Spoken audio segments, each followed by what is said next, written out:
On January 25, as the debate over the U.S. debt ceiling unfolded, U.S. bonds were subject to a new round of selling, with the yield on the benchmark 10-year U.S. bond closing up at 3.45%, and just as the U.S. debt ceiling issue put enormous pressure on the U.S. Treasury market, State Street's chief executive warned that U.S. bonds could lose their traditional role as a safe haven asset if the U.S. credit rating is downgraded.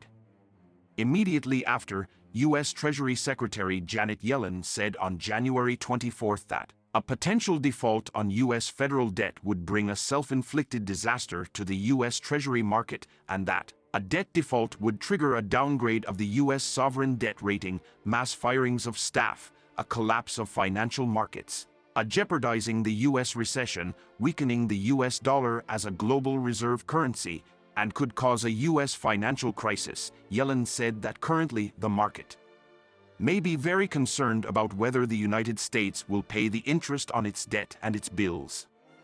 To this end, U.S. Treasury Secretary Yellen has sent another letter to Congress on the debt ceiling issue, saying that the Treasury Department has used the debt ceiling special measures to avoid default from January 19 and suspend the issuance and sale of U.S. debt until June 5, and denied the U.S. Mint to manufacture gold coins worth $1 trillion stored at the Federal Reserve, so that the U.S. authorities can withdraw funds to pay the debt.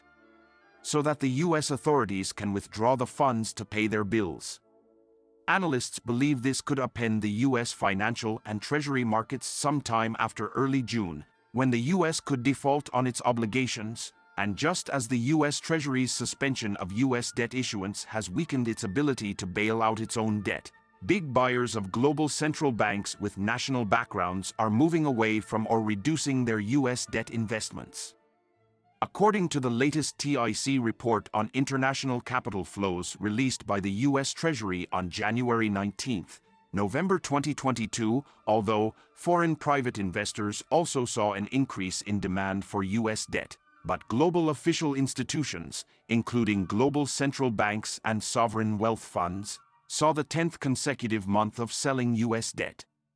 Among them, China reduced its holdings of U.S. debt by a total of $101.8 billion in the 3 months ending last November, bringing its position in U.S. debt down to a 12-year low of $87 billion, and keeping its position below $1 trillion for 7 consecutive months. And since November 2021, China has sold a net 20% of its position in U.S. debt, totaling a total of $210.8 billion, and currently, China remains the second largest holder of U.S. debt after Japan.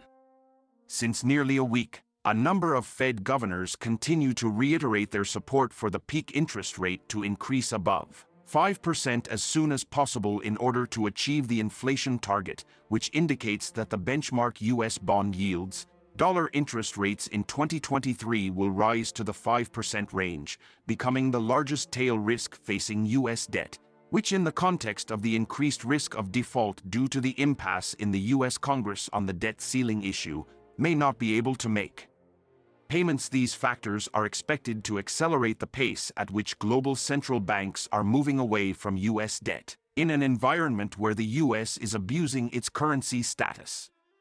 Since the Fed's rate hike last year through November 2022, global central banks have sold a net $736.9 billion in U.S. debt, in stark contrast to the growth in their gold reserves. For example, China and Japan have each sold up to $210 billion in U.S. debt during that period.